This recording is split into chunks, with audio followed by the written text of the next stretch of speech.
Thank you so much for having me. Yeah, as you said, President Trump, like within the first week of his presidency, he signed a lot of executive orders that in which I can't keep track of them.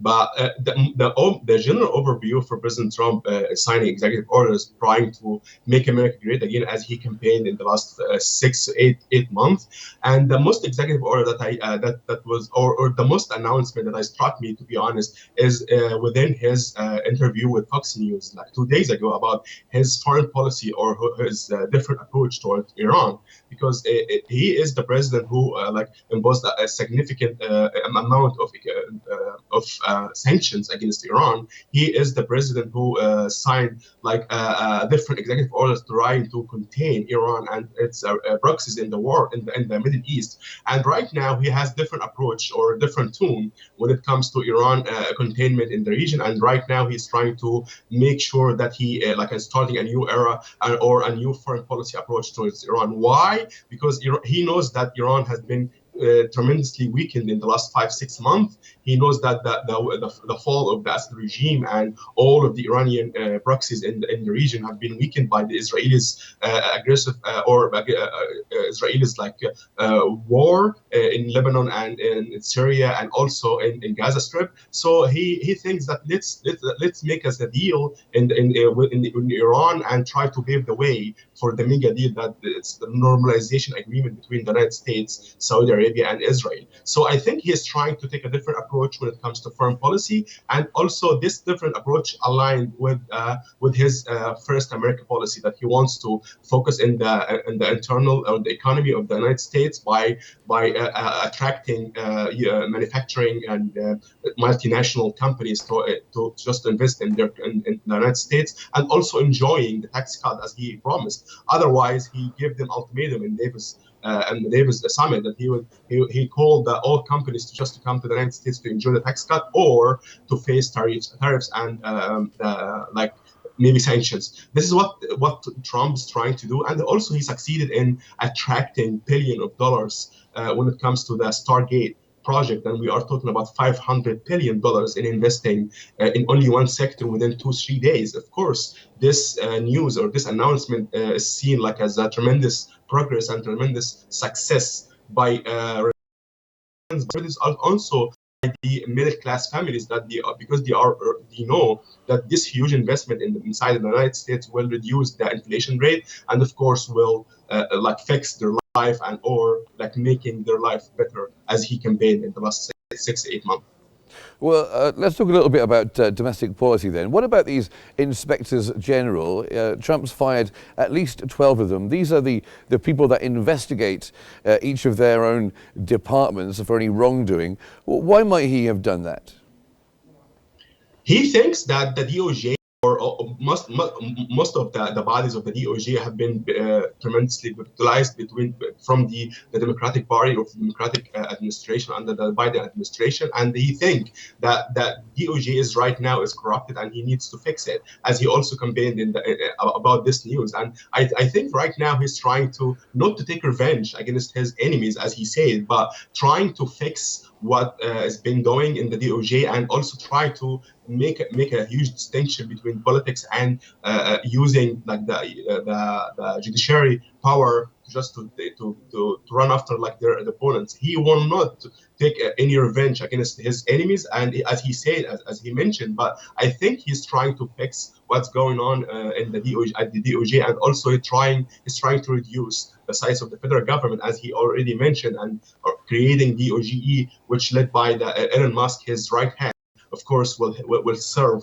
his interest in when it comes to the reducing the size of the federal government. But in overview, I think he has been punished a lot, and he has grievances and against the previous administration led by the Biden administration, and I think if he is willing to do, or if he's willing to be like a politician or needs to be remembered in history, he has a very good chance right now because he has majority in the Congress, and he won by a huge margin in the popular vote and for the first time, I think, in years for the Republican nominee. So I think he has the good chance right now to appear as a politician, and to appear as a man who stick to his words and try to bridge the gap between the Republicans and the Democrats in the United States, either in power or in the popular level. But I think right now he thinks more about the economy. He thinks more about like attracting multinational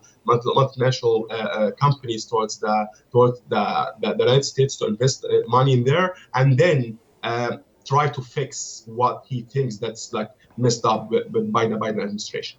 Well, you mentioned the red states. Let's talk about possibly the bluest state of all, California. His first trip outside of the White House was to California. He's met with a man he's not a big fan of, the Democrat governor of California, Gavin Newsom.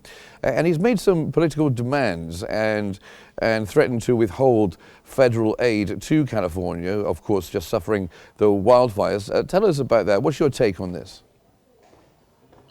As you all know, like President Trump, who wants to reduce the size of the federal government, and the first thing that comes to his mind to just eliminate FEMA. FEMA is like the federal body of the federal government that cares more about the natural disasters and try to help devastated communities. And he thinks that FEMA, or that the FEMA federal agency that focuses about the international or human-made or natural disasters, are not well prepared just to help. Why? Because he thinks that the governors of the states are well known with their territories and with their states, and they are the best ones to be prepared and to deploy their personnel in the devastated areas more than FEMA, because FEMA is in the federal level, and if they deploy personnel for the FEMA, then it will take them time to be prepared or to be informed with the situation there. So he wants to eliminate FEMA, and also he thinks FEMA is being politicized by the previous administration, the Biden administration, and he also visited North Carolina, and also he has grievances there because North Carolina is it has not been helped at all from the recent hurricane, and he wants to do the same thing with California. But he demanded two things before he poured in the federal voter ID in the state of California, and also he wants to increase the water supply to all fields in California to help farmers. And I think both of these demands are fair to ask, but of course it's hard because now it's being seen as like the President Trump, he wants them or putting pressure or using their needs right now to achieve what he wants. And if you compare it with what the Biden administration did in his last 4 years, I think it's fair. But again, it shouldn't be on the expenses of the people, because right now people are suffering. Millions are homeless right now because they don't have homes. And I think that the state of California or the mayor of Los Angeles are trying to act, but not as fast as the federal government, or not as fast as Mr. Trump. And I think this pressure, political pressure on Gavin Newsom or the LA mayor, of course, will help them and push them to act more fast to achieve or to fulfill the people's demands. And I think we will see what's going on with his political demands before he start putting some money in to help the people of California, of course. Now, around the world, conspiracy theorists all over are getting very excited about Trump's decision to release the classified documents on the assassination of JFK. He promised to do that in his first term. Will it happen? He signed the executive order to reveal any security clearance on this investigation, and I think within 45 days we will see all of these documents to be revealed. And it's huge announcement, because this is like we could see some like shocking information about the cooperation between CIA and different community agencies around the world when it comes to the assassination of the former president. So it's huge announcement, and I think it's welcomed by the conservatives specifically because they think that the deep state is or there is no right for the deep state to keep these documents away from the people, because again, depend on the first the amendment for the Constitution. So the freedom of speech, and everyone needs to know what happened to the former president or all of the other two assassins.